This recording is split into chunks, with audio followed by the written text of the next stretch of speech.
લાંબા સમયથી ઉધરસ આવતી હોય, એવું થતું હોય વર્ષમાં તમારે 12 મહિનામાંથી 11 મહિના તમને છીંક આવતી હોય, આ વસ્તુ છે એ એલર્જી છે.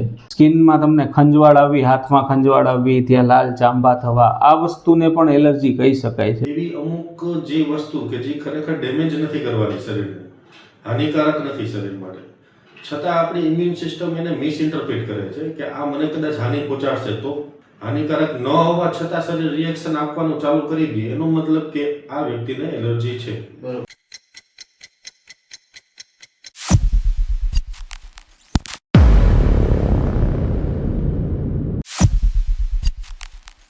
Show only on the Nirav Kirtani interview show. Hi friends, ફરીથી એકવાર મારી YouTube channel the Nirav Khetani interview શોમાં આપણે એકવાર ફરીથી હાજર છીએ એક નવા જ ટૉપિક ઉપર. આ ટૉપિકની વાત કરીએ તો ક્યારેક એવું થતું હશે કે તમને લાંબા સમયથી ઉધરસ આવતી હોય, એવું થતું હોય વર્ષમાં તમારે 12 મહિનામાંથી 11 મહિના તમને છીંક આવતી હોય, ક્યારેક ધૂળું ઉડે, લોટ ઉડે, પેટ્રોલની સ્મેલ, આવી બધી વસ્તુથી તમને છીંક આવવા માંડે અચાનક જ, તો આ વસ્તુ છે એ એલર્જી છે. એલર્જી ખાલી એવું નથી કે શ્વાસથી થતી હોય, એલર્જી તમને સ્કિનમાંય થતી હોય કે ભાઈ સ્કિનમાં તમને ખંજવાળ આવી, હાથમાં ખંજવાળ આવી, ત્યાં લાલ ચાંબા થવા, આ વસ્તુને પણ એલર્જી કહી શકાય છે. તો આજનો આપણો આ રસપ્રદ વિષય આ જ છે કે આ એલર્જી માટે શું કંઈ સોલ્યુશન છે કે નથી, અને જે સોલ્યુશન તમે અત્યારે લઈ રહ્યા હો એ એવું સોલ્યુશન હોઈ શકે કે તમે ડૉક્ટર પાસે કે ફિઝિશિયન પાસે જાઓ અને એ તમને એક ટેબ્લેટ આપે છે, એ ટેબ્લેટથી તમને શાંતિ તો થઈ જાય છે પણ પરમેનન્ટ રાહત નથી. 12 મહિનામાંથી 11 મહિના તમને આ પ્રોબ્લેમ હોય જ છે, તો એને એલર્જી કહી શકાય. અને એનું સમાધાન આ ટેબ્લેટ્સ નથી, એનું બીજું નિદાન તમે કરાવી શકો છો. એના માટે જ આજે આપણે ખાસ ડૉક્ટર વિરલને મળવા આવ્યા છીએ વેદાંત હોસ્પિટલમાં, કે જે એલર્જી માટે સ્પેશિયાલિસ્ટ છે, એલર્જીનું નિદાન કરી આપે છે. કેમ છો સર? બસ મજા. ઓકે સર, થોડુંક તમારા વિશે જણાવો અમને. હું doctor Viral Jethwa, MD pathologist અને એલર્જી સ્પેશિયાલિસ્ટ, વેદાંત હોસ્પિટલ ખાતે અત્યારે આપણે કન્સલ્ટિંગ કરીએ છીએ. થોડુંક સર ડિટેલ્સમાં કે તમારું એક્સપર્ટીઝ, તમારું એક્સપિરિયન્સ, તમે કઈ રીતે એલર્જી સુધી એમ પહોંચ્યા, એની તમારું એક્સપિરિયન્સ, બેકગ્રાઉન્ડ તમારું. એકચ્યુઅલી મેં એમબીબીએસ અને એમડી રાજકોટ મેડિકલ કોલેજમાંથી કરેલ છે. ઓકે. એમડી મેં પેથોલોજી વિભાગમાં કરેલ છે, જેના પેથોલોજીના અંડરમાં જે એક ઇમ્યુનોલોજી સબ્જેક્ટ આવે છે. ઇમ્યુનોલોજી એટલે કે આપણે એલર્જીનો જ એક ભાગ ગણાય. ઓકે. એ પછી મેં આગળ Tata memorial cancer hospital Mumbai ખાતે કેન્સર માટેનું સ્પેશિયલ બાયોપ્સી માટેનું પણ ફેલોશિપ કરેલ છે. ઓકે. આપણે એ દિશામાં પણ બંને વર્ક કરીએ છીએ. ઓકે. ખાસ લાસ્ટ 10 વર્ષથી આ ફિલ્ડમાં એલર્જીનું અને કેન્સરનું વર્ક આપણે કરીએ છીએ.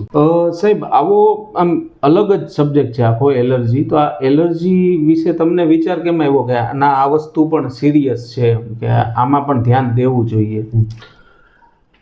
વિચાર એવું હતું કે હું ખુદ એક ડૉક્ટર છું, છતાં મારા સનને જ્યારે આ તકલીફ પડી, 5 વર્ષનો હતો ત્યારે એલર્જીનો પ્રોબ્લેમ, અને સ્કિન ઉપર બહુ એકદમ ખંજવાળ ને બધું ચાલુ થઈ ગયું હતું. અમે જનરલ પીડિયાટ્રિક ડૉક્ટરને બતાવ્યું અને સારવાર ચાલુ કરી, પણ એનો કાયમી ઉકેલ કાંઈ મળતો નહોતો, જેને લઈને અમે પછી એને અમદાવાદ લઈ ગયા હતા. બરાબર. અમદાવાદમાં એમનું પાકું સચોટ નિદાન થયું એસપીટી ટેસ્ટ કરીને. ત્યારબાદ એમને પોલિયોમાં જેમ રસી આપણે આપીએ છીએ એવી રીતે રસી દ્વારા 6 મહિના સારવાર ચાલુ રાખી. આજે એને તદ્દન સ્વસ્થ થઈ ગયો છે. હવે એને એલર્જીની કોઈ પણ પ્રકારની તકલીફ નથી, કેમ કે નાની ઉંમરે એને આ વસ્તુ ચાલુ થઈ ગઈ હતી. બરોબર. લાઈફ ટાઈમ માટે દવાઓ ચાલુ રાખવી એ શક્ય નહોતું, અને અમે કાયમી ઉકેલ ગોતતા હતા અને એ મળી ગયો. પછી અમારો જ સબ્જેક્ટ હતો, આ વસ્તુ અમે જ પરફોર્મ કરી શકીએ એમ હતું, અને એ કારણોસર પછી અમે એવું વિચાર્યું કે જો રાજકોટમાં જ આ વસ્તુ શક્ય બને તો આખા સૌરાષ્ટ્ર કચ્છને આ બાબતનો ફાયદો થશે. બરોબર.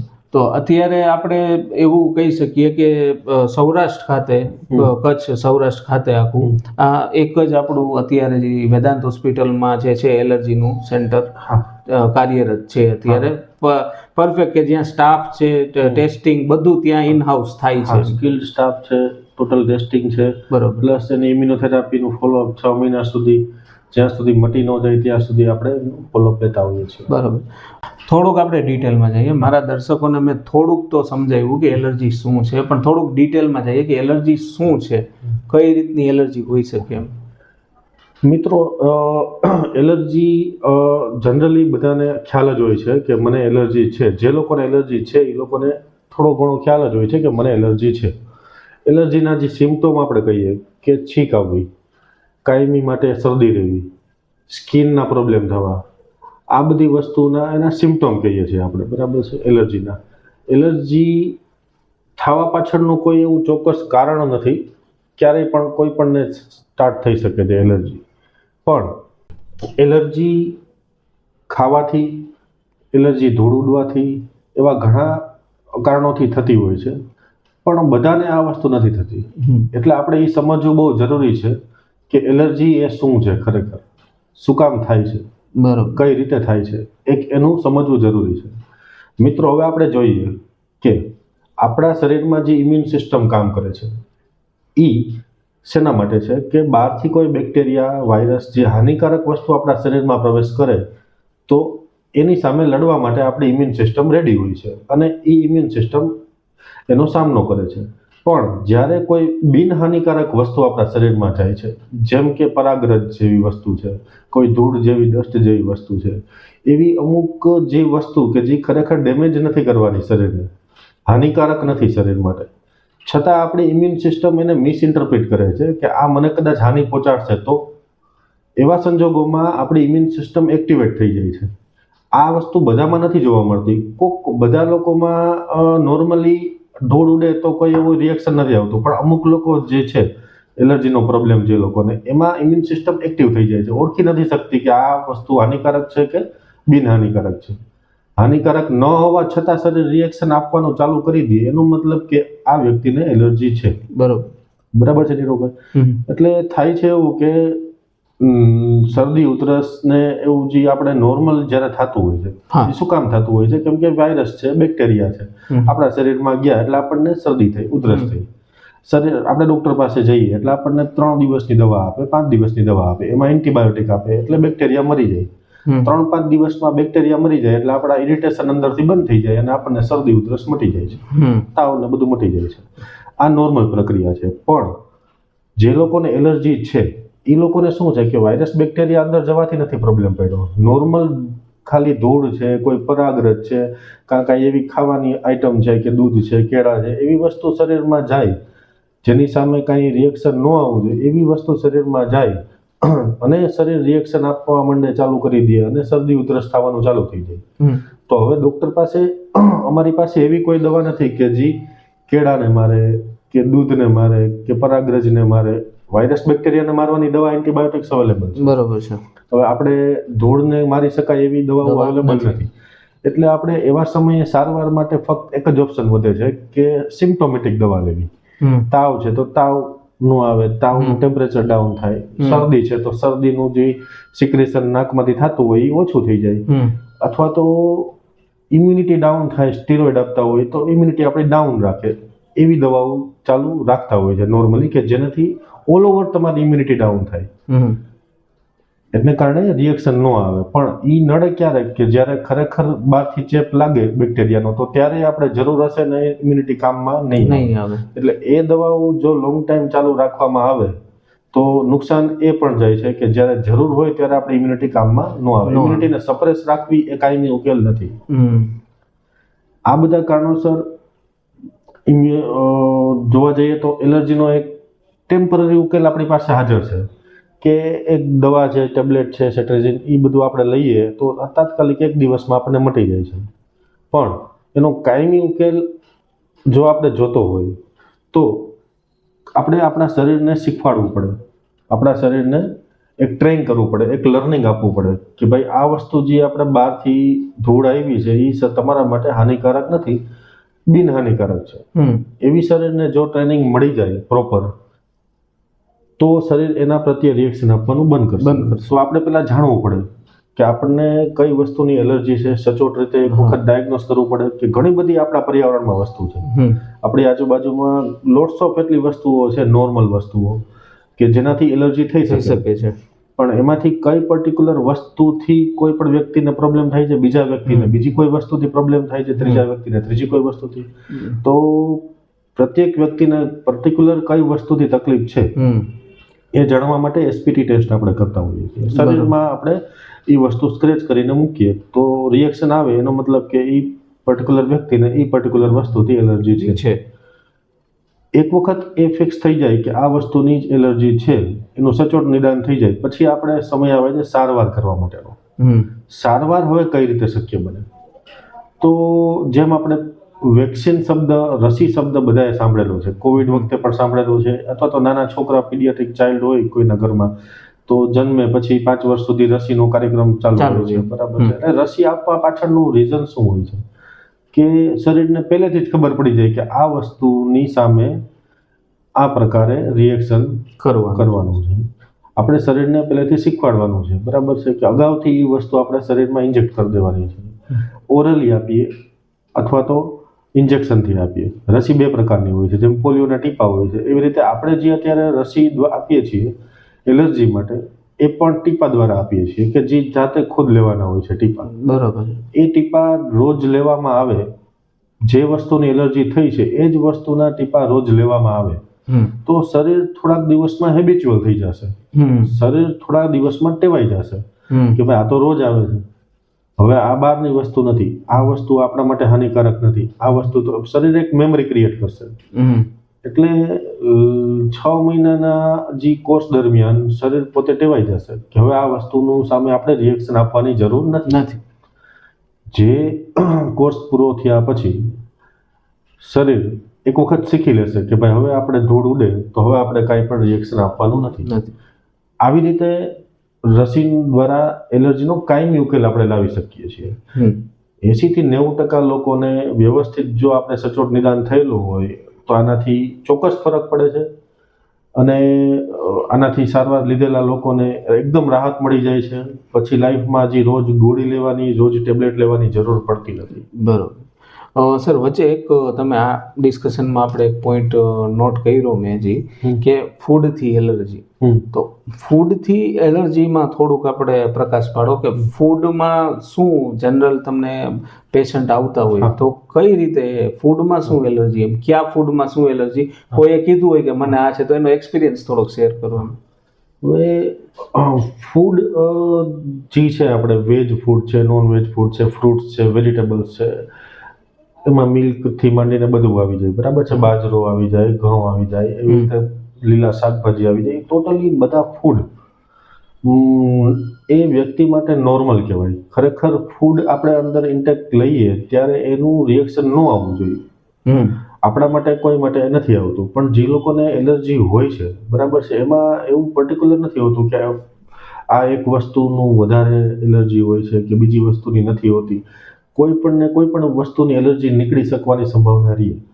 કે ચણા છે તો ચણાની પણ એલર્જી કોઈને હોઈ શકે. દાખલા તરીકે દૂધ છે તો દૂધની એલર્જી આપણને એમ થાય કે દૂધ તો રોજ પીતા હોય, ચાના સ્વરૂપે, કોફીના સ્વરૂપે, દૂધના સ્વરૂપે.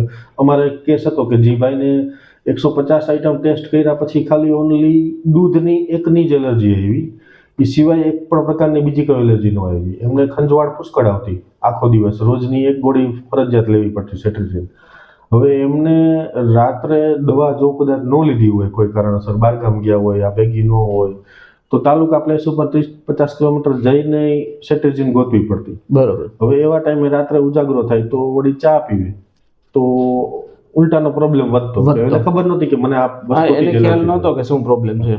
પછી જ્યારે અમે આખું નિદાન કર્યું, એમાં આઈડેન્ટિફાઈ થઈ ગયું કે આ મિલ્કથી જ એલર્જી થાય છે એમને. બરોબર. તો પ્રથમ તો અમે પાછું રીટેસ્ટિંગ કર્યું કે ભાઈ મિલ્કથી જ છે, તો બીજા હાથમાં એક વખત ફરીથી જોયું તો કે હા ફરજિયાત એમાં મિલ્કથી જ આવતું હતું. પછી એમણે ચા, દૂધ, કોફી 3 થી 5 દિવસ માટે સદંતર બંધ કરી દીધું. એટલે એમને ખંજવાળાવાનું બંધ થઈ ગયું. પછી એમનો પ્રશ્ન એ હતો કે ભાઈ આવી રીતે તમારે લાઈફ કેમ કાઢવી, કે ભાઈ ચા, દૂધ, કોફી કાંઈક તો સામે આવવાનું જ છે, ક્યાંય ગમે ત્યાં આવવાનું, દૂધની બનાવટો. તો એની સાથે આપણે જીવવું હોય, બરાબર છે, જે વસ્તુની તકલીફ છે એની સાથે આપણે હવે લાઈફ આગળ વધારવી હોય તો એના માટે રસીનો વિકલ્પ આપણને મળે છે કે 6 મહિના સુધી આપણે જ્યારે મિલ્કની પ્રોડક્ટ અથવા તો મિલ્કમાંથી બનાવેલું આપણે કોન્સન્ટ્રેશન વાળી જે આપણે રસી આપણે આપીએ અને એનો કોર્સ આખો પૂરો થાય પછી ઈ મિલ્ક લઈ શકે, પછી ઈ ભાઈ મિલ્ક લઈ શકે, દૂધ, કોફી, ચા જે કાંઈ પણ એમને લેવું હોય લઈ શકે છે. પછી એમને આ પ્રોબ્લેમ નથી રહેતો. બરોબર. એટલે બે ઓપ્શન હોય છે કે એક તો આપણે એ વસ્તુથી એવોઇડ કરીએ, પણ એવોઇડ કેટલી વખત કરી શકીએ? આખો લાઈફ ટાઈમ માટે એવોઇડ ન થઈ શકે. રસી એના માટે છે કે એ વસ્તુની સાથે આપણે જીવતા થઈ જઈએ અને આપણો જે મેઇન પ્રોબ્લેમ છે કે છીંક આવવી છે, શરદી રહેવી છે, એ બધું આનાથી નાબૂદ થઈ જાય રસી મળ્યા પછી, રસીનો આખો કોર્સ કમ્પ્લીટ થયા પછી. બરોબર. સાહેબ બીજો એક ક્વેશ્ચન એ હતો કે જનરલ ફિઝિશિયન છે, જનરલ ડૉક્ટર છે, એ લોકો આની ટ્રીટમેન્ટ કરી શકે કે આના કોઈ સ્પેશિયલ ડૉક્ટર હોય છે? કઈ રીતે આની ટ્રીટમેન્ટ થઈ શકતી હોય? એકચ્યુઅલી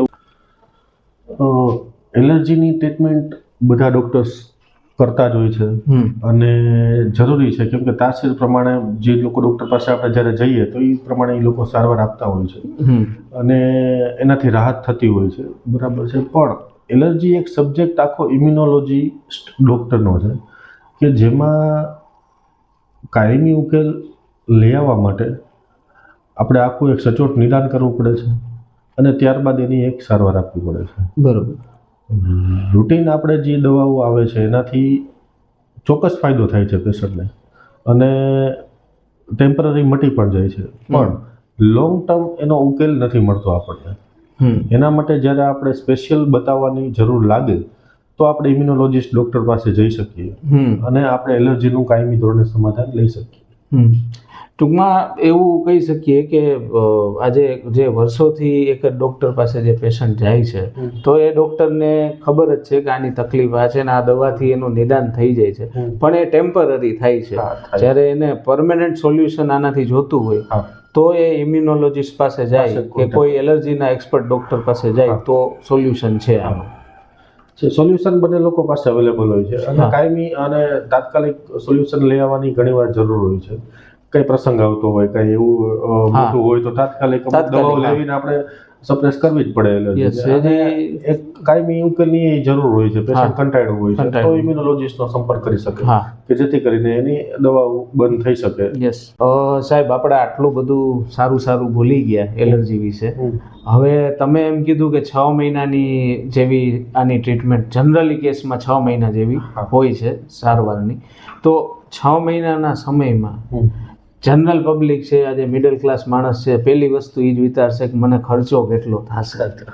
તો આજે એને ખર્ચો કેટલો થવાનો સાહેબ? એને જે દવા લે છે એનાથી મોંઘું પડશે કે એનાથી સસ્તું છે કે શું છે? એનો થોડોક પ્રકાશ પાડો. એટલે આજે કોઈને ઈલાજ કરાવવો છે તો એ એમ કહે ને કે ભાઈ આમ વિચારીને આવી જ જાય કે ના આજે હું આ કરાવી જ લઉં, મારે આનાથી છુટકારો જોઈએ જ છે.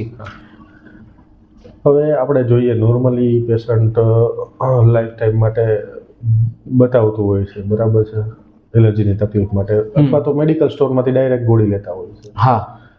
એના કરતાં આ આપણે જે અત્યારે પ્રોસેસ કરીએ છીએ ટેસ્ટિંગની અને વેક્સિનની, એનો ખર્ચો વધારે જ છે, નો ડાઉટ.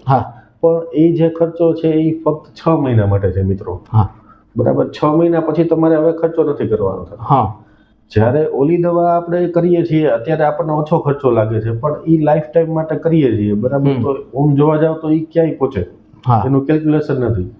આ એક વખત આપણે વન ટાઈમ ખર્ચો છે કે અત્યારે વધારે લાગશે નો ડાઉટ, પણ 6 મહિનામાં સારવાર મળ્યા પછી એકદમ આપણને સાવ મટી ગયા પછી કાંઈ ખર્ચો કરવાનો નથી. પણ સાહેબ આજે કોઈ 15-20 વર્ષથી કદાચ આ વસ્તુથી પીડાતું હોય તો 15-20 વર્ષથી વ્યક્તિએ કેટલો ખર્ચો કર્યો છે દવામાં, તો એના માટે તો આ ખર્ચો કદાચ સામાન્ય. બરોબર ને? તો મિત્રો સાહેબનું કહેવાનું છે એ મુજબ કે ભાઈ તમે આજે એકવાર માટે જો તમે વિચારો ને કે ના મારે છુટકારો જોઈએ છે પરમેનન્ટ, તો આ ખર્ચો તમને નહીં લાગે એટલો મોટો. પણ જો તમે એવું વિચારતા હોય કે ના મને તો દવા ઓલી લઉં છું ની હાલે છે, તો એ દવા તમે લીધે રાખશો એનું નક્કી નથી. એની કદાચ તમને કંઈ બોડીમાં સાઈડ ઇફેક્ટ થતી હોય, જ્યારે આ દવાઓ છે એની કંઈ સાઈડ ઇફેક્ટ નથી. જે તમને એલર્જીમાંથી 6 મહિનામાં છુટકારો અપાવે છે એ રસીકરણની કાંઈ સાઈડ ઇફેક્ટ નથી. બરોબર સાહેબ? એમાં આપણે એક વસ્તુ કહેવા માંગીએ છીએ કે મિત્રો જે રસી બનાવવામાં આવે છે એમાં પર્ટિક્યુલર કોઈ દવા નાખવામાં નથી આવતી. આજે તમને ધૂળની એલર્જી આવી છે, બરાબર છે, તો એની જે રસી બનશે એમાં ધૂળ નાખવામાં આવશે, અમુક માત્રા જે એનો ડોઝેજ હોય, કેલ્ક્યુલેશન હોય, એનું જે ડાયલ્યુશન હોય એ પ્રમાણે એ જ સેમ વસ્તુ એમાં નાખવામાં આવશે. એનો ડોઝ ધીમે ધીમે અમે વધારતા જઈએ છીએ. મિલ્ક આવે તો મિલ્કથી જ એ દવા બનશે, એટલે એની બીજી કોઈ સાઈડ ઇફેક્ટ નહીં થાય. બસ એટલું જ વસ્તુ કે શરૂઆતમાં તમને થોડું એલર્જીનું પ્રમાણ વધશે, બરોબર, સ્ટાર્ટિંગમાં ચાલુ કરશે એટલે. હા. કેમ કે એ જ વસ્તુ આપણે સેમ હા. ઇન્ટ્રોડ્યુસ કરીએ છીએ. જે વસ્તુની યસ પ્રોબ્લેમ છે એ જ આપણે કહીએ નીરવભાઈ લોઢાને મારે, એવી હા. જ રીતે સેમ હા આપણે જે વસ્તુની તકલીફ છે એનાથી જ એ વસ્તુ મટાડીએ મટાડીએ છીએ. એટલે છીએ, બરોબર. એમાં બીજી કોઈ પ્રકારની સાઈડ ઇફેક્ટ આવવાનો પ્રશ્ન જ નથી. બરોબર છે. શરીરના બીજા કઈ ઓર્ગનમાં કે બીજી કઈ જગ્યાએ એનો રોલ જ નથી. એ ખાલી ફક્ત અને ફક્ત આપણી ઇમ્યુન સિસ્ટમ સાથે જ કામ કરશે. ઇમ્યુન સિસ્ટમને શીખવાડશે કે ભાઈ હવે આપણે હાનિકારક વસ્તુ નથી, આ બિન હાનિકારક છે. બસ એટલું જ રસીનો રોલ છે. હવે જનરલ થોડીક વાત કરીએ સાહેબ, કે તમે એમ કીધું અત્યારે કે આ 6 મહિનાનો આપણો કોર્સ છે, તો 6 મહિનાનું તો એ ફાઇનલ થઈ ગયું કે 6 મહિના સુધી તો જે પેશન્ટ છે એને તમારી મુલાકાત તમારા પાસે આવશે એ પેશન્ટ 6 મહિના સુધી. હવે આ જે ટેસ્ટ આપણે કરીએ છીએ કે જે નિદાન આપણે કરીએ છીએ કે આને એલર્જી છે તો કઈ છે, શું માત્રા છે, એ વસ્તુનું ડાયગ્નોસમાં કેટલો આમ સમય જતો, એના ટેસ્ટ છે એમાં સમય કેટલો જતો હોય છે? ટેસ્ટમાં જનરલી આપણે 1-1.5 કલાક જેવો સમય જોઈ છે. અને ટેસ્ટ પણ આપણે એવા સમય કરી શકીએ છીએ કે જ્યારે દવા બંધ હોય. એ પણ જાણવું જરૂરી છે કે આપણે બતાવવા આવીએ છીએ તો આપણે 2-5 દિવસ પહેલા સેટેજિન કે કોઈ પણ એવી પ્રકારની દવાઓ લેવાનું બંધ કરી દઈએ, તો જ આપણે ટેસ્ટ કરી શકીએ છીએ. ટેસ્ટમાં 1 કલાક જેવો સમય જોતો હોય છે, કેમ કે આપણે અલગ અલગ 150 આઈટમનું ટેસ્ટ કરીએ છીએ. બોડી ઉપર જ ટેસ્ટ કરીએ છીએ. બ્લડ લઈને કે એવું કાંઈ બહાર મશીનમાં કાંઈ કરતા નથી. બોડીમાં જ એક એક વસ્તુ ઇન્ટ્રોડ્યુસ કરીએ છીએ, સ્ક્રેચ કરીએ છીએ, અને બોડીમાં જો રિએક્શન આવે કોઈ પણ પ્રકારનું ત્યાં ને ત્યાં નાનું ચાંબા જેવું થાય ખાલી, એ 10-15-20 મિનિટ સુધી રહે અને પાછું એ નોર્મલ થઈ જાય. સ્કિન ઉપર જ ટૂંકમાં આપણે આખી પ્રોસેસ કરવાની છે. એટલે બોડી જાતે જ આપણને કહેશે કે મને આ પર્ટિક્યુલર 150 આઈટમમાંથી આ 3 વસ્તુની તકલીફ છે. બરોબર છે. એ આપણે પહેલા જોઈ લેવાનું, આઈડેન્ટિફાઈ કરી લેવાનું કે આટલી તકલીફ છે, અને પછી આગળનો પ્લાન આઉટ કરતા હોઈએ છીએ કે એમાંથી જરૂરી કેટલી વસ્તુ છે કે જેની આપણે રસી બનાવવાની જરૂર છે. એ વસ્તુની આપણે પર્ટિક્યુલર રસી બનાવતા હોઈએ છીએ, જે 10-15 દિવસનો સમય રસી આવતા થતો હોય છે બનતા, અને એ પછી એક ટીપાના સ્વરૂપમાં જ રોજ પેશન્ટને ઘરે લેવાનું હોય છે. એટલે ફ્રીજમાં રાખી દેવાની બોટલ જે આપણે અહીંથી આપવામાં આવે, અને એ રોજ પોતાની રીતે 10 ટીપા ઘરે લેવાના હોય છે, જે ડોઝ સમજાવવામાં આવે. બરોબર. આજે 1 થી 1.5 કલાકનો જે સમય છે આપણો ટેસ્ટિંગનો, એમાં તમે કીધું એ મુજબ કે 150 જેવી અલગ વેરાયટીઝ હોય છે ટેસ્ટ માટે, તો શું એ બધી વસ્તુથી આપણે એનું તપાસ કરીએ છીએ?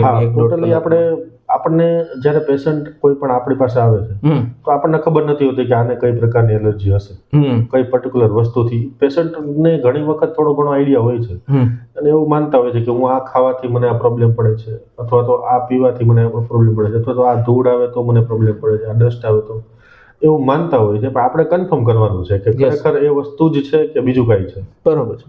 એટલે આપણે બધી વસ્તુનું ટેસ્ટિંગ કરીએ છીએ 150.